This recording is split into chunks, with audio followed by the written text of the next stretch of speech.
Cigarette ಬೆಲೆ ಭಾರೀ ಏರಿಕೆ, ಧೂಮಪಾನ ಪ್ರಿಯರಿಗೆ ಜೋಕಿಗೆ ದೊಡ್ಡ ಹೊಡೆತ. ಧೂಮಪಾನ ಪ್ರಿಯರಿಗೆ ಶಾಕ್ ನೀಡುವ ಸುದ್ದಿ ಇದಾಗಿದೆ. ಸಿಗರೆಟ್ಗಳ ಬೆಲೆ ಈಗ ಭಾರೀ ಪ್ರಮಾಣದಲ್ಲಿ ಏರಿಕೆಯಾಗಿದೆ.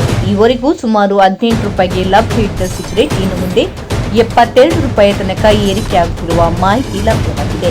ತೆರಿಗೆ ಹೆಚ್ಚಳ, ಉತ್ಪಾದನೆ ವೆಚ್ಚ ಏರಿಕೆ ಮತ್ತು ಸರ್ಕಾರದ ಕಠಿಣ ನೀತಿಗಳೇ ಈ ಬೆಲೆ ಏರಿಕೆಗೆ ಪ್ರಮುಖ ಕಾರಣ ಎನ್ನಲಾಗುತ್ತಿದೆ. ಸಿಗರೆಟ್ ಬೆಲೆ ಏರಿಕೆಯಿಂದ ಧೂಮಪಾನ ಮಾಡುವವರ ಜೇಬಿಗೆ ನೇರ ಹೊಡೆತ. ದಿನನಿತ್ಯ ಸಿಗರೆಟ್ ಸೇದುವವರು ಈಗ ಖರ್ಚಿನ ಬಗ್ಗೆ ಮರುಚಿಂತನೆ ಮಾಡುವಂತಾಗಿದೆ. ಇನ್ನೊಂದೆಡೆ ಸಿಗರೆಟ್ ಬೆಲೆ ಏರಿಕೆಯನ್ನು ಆರೋಗ್ಯ ತಜ್ಞರು ಸ್ವಾಗತಿಸಿದ್ದಾರೆ. ಇದರಿಂದ ಧೂಮಪಾನ ಪ್ರಮಾಣ ಕಡಿಮೆಯಾಗುವ ಸಾಧ್ಯತೆ ಇದೆ ಎಂದು ಅಭಿಪ್ರಾಯಪಟ್ಟಿದ್ದಾರೆ. ಒಟ್ಟಿನಲ್ಲಿ ಸಿಗರೆಟ್ ಬೆಲೆ ಏರಿಕೆ ಧೂಮಪಾನ ಪ್ರಿಯರಿಗೆ ತಲೆನೋವಾಗಿದ್ದರೆ ಸಾರ್ವಜನಿಕರ ಆರೋಗ್ಯದ ದೃಷ್ಟಿಯಲ್ಲಿ ಇದು ಒಳ್ಳೆಯ ಬೆಳವಣಿಗೆಯಾಗಿದೆ.